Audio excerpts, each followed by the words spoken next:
A Aliança Francesa é uma entidade fantástica que a minha esposa frequenta. Então, graças a isso, ela traz, eu aproveito para ver, filmes extremamente interessantes sobre a cultura francesa, a realidade tecnológica francesa. E assim a gente vai entrando no mérito de cidades, de culturas, de tudo o que a gente vê quando viaja por aí, e principalmente em Europa, que é a minha, vamos dizer assim, meu ponto focal nesse aspecto. É uma escola, a gente aprende muito lá, né? Agora nós vivemos no Brasil. Aqui a situação é muito diferente da europeia. A nossa cultura, a nossa maneira de ser e o ambiente é diferente. Não é uma coisa tão simples viver e pretender o desenvolvimento de um lugar que ainda tem florestas, né, felizmente, mas que mostra uma degradação muito grande do seu litoral, porque foi onde começou a ocupação do território brasileiro. Nós temos algumas experiências de redistribuição de gente que merecem atenção, e a principal é a mudança de capital. O que seria da cidade de Salvador se ela ainda fosse a capital do Brasil? O que seria daquela região belíssima, né? Em termos de ocupação, de favelas ou de destruição, vamos falar assim, de um cenário natural muito bonito. Eu estou com 70 anos, o que aconteceu, por exemplo, com a cidade de Laguna, Florianópolis, que uma virou uma região balneária, onde a Praia do Mar Grosso hoje deixou de ser aquela coisa lindíssima que era há 50, 60 anos atrás, para virar mais um depósito de prédios, né, de apartamentos que são ocupados em época de temporada. E Florianópolis, né, uma ilha que não foi feita para ter uma população muito grande. É uma ilha que, inclusive, tem, como é vício do brasileiro, que tem vocação para ser motorista, né, o rodoviarismo, o problema do automóvel, aí vem os aterros, as pistas cada vez mais largas, destruindo completamente o cenário que existia antigamente. Tive a oportunidade de trabalhar como consultor do prefeito de Blumenau, Décio Lima, uma fase muito interessante, né, de mudança de critérios da cidade. E lá é uma cidade, né, que está na base de uma bacia do Rio Itajaí, que é a bacia do Rio Itajaí, e que as enchentes são frequentes. Então, mais adiante eu vi até, depois que saí de lá, a proposta de transferir o centro da cidade para um bairro mais protegido. Mas o problema que a gente vê agora aqui em Curitiba é ser a cidade, a capital do Paraná, ponto de atração de imigrantes. A cidade está se transformando numa velocidade incrível. Famigerada lei do solo criado, você está morando num lugar, de repente surge um prédio do lado da tua casa, sem mais nem menos. O Estatuto das Metrópoles não serve para nada, assim como outras leis federais não são respeitadas de forma inteligente, porque há muitas leis que entram em conflito, e aí não há conciliação. O Poder Judiciário, o Ministério Público tem o poder de usar uma ou outra, priorizar uma ou outra, e assim perde-se lógica técnica. Aí num dia desses eu estive na sede da VAP, uma associação aqui em Curitiba, que se dedica à preservação de florestas, e vi um mapa lá sobre cidade, né, equilibrada, racional. Pô, fiquei olhando aquele mapa com um prazer imenso. E agora, ainda ontem, vendo mais uma vez o convite de um amigo, Ricardo Mesquita, para participar do planejamento democrático de Curitiba. Quem que vai planejar? Quem que vai dizer o quê? O que o presidente do IPUC vai compilar? E o que o prefeito enxerga? Mais uma vez hoje uma reportagem elogiando Petit Pavé em Curitiba. Quem escreveu aquilo acho que não anda pela cidade, não conhece as calçadas de Curitiba, ele só olha o desenho, só vê de cima, tudo muito bonito, turista também vê de cima. Agora quem diariamente usa as calçadas sabe o pesadelo que isso significa, mas de qualquer forma, Curitiba está crescendo demais.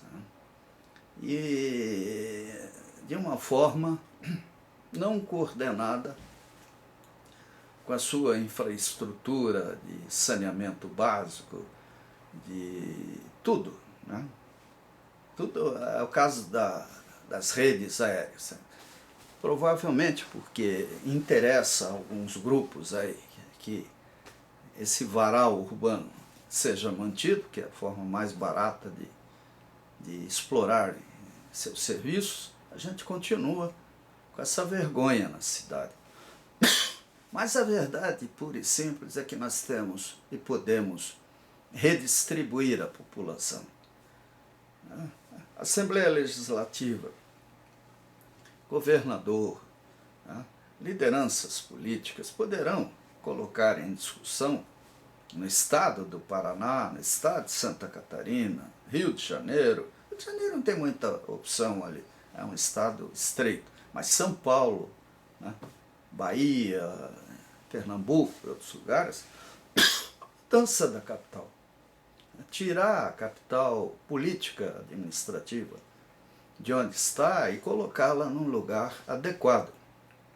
Não é projeto para ser feito em ritmo Brasília, e sim ser feito em etapas, de forma lúcida, bem estudado, né, para a gente não ter que estar fazendo aquedutos aí gigantescos, né, como a gente vê quando ouve falar de Paris. Ainda ontem eu vi um filme sobre as nascentes do rio Sena e o drama todo, quer dizer, o problema da água que afeta uma metrópole, né?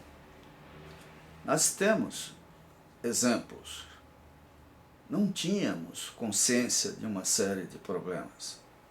Agora, com a cultura técnica que já existe, com os desafios de sobreviver de forma mais inteligente no século XXI, nós podemos pensar nisso.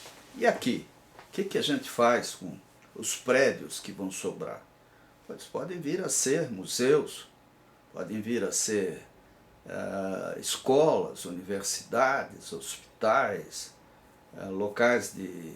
até vender para serem hotéis. É o caso de Blumenau. Não me conformo de ver a prefeitura onde ela está. Ali é um lugar para um hotel, não para a prefeitura propriamente. Então a racionalização do espaço, do uso e a geração de serviço, porque isso mobiliza engenheiros, arquitetos, sociólogos, pesquisadores de todo tipo e empresas de construção civil, de material, né, novas atividades, onde isso é conveniente e não trazendo para lugares saturados mais gente. Há 2 anos atrás eu vim de Itajubá para a cidade de São Paulo de ônibus, né, pela Fernão Dias ali, Pouso Alegre, sei lá, por ali, né? E chegando em São Paulo, a gente olhando aquelas florestas, bem antes de chegar no terminal Tietê, está cheio de casebres, de casinhas ali, onde não devia ter ninguém, né? E isso é um problema muito sério do ponto de vista futuro não muito distante. Como é que vão levar água, luz, transporte para esses lugares ocupados? E por que que esse povo está ali? Porque ali, São Paulo virou um ponto de convergência de quem procura emprego, quem procura trabalho, né? A reforma agrária não acontece, né? Só que uma reforma agrária inteligente, que nós poderíamos ter gerando, construindo escolas profissionais pelo interior do Brasil inteiro, até para preparar o trabalhador rural, que deixa de ter serviço por causa da mecanização da lavoura, para atividades urbanas. Nós precisamos de bons eletricistas, bons mecânicos, bons encanadores, tá? Voltando à história da França, né? Vendo a construção das catedrais, das corporações de ofício. Porra, que coisa fantástica, né? Foi a organização da sociedade já há 1000 anos atrás para viabilização do que foi feito.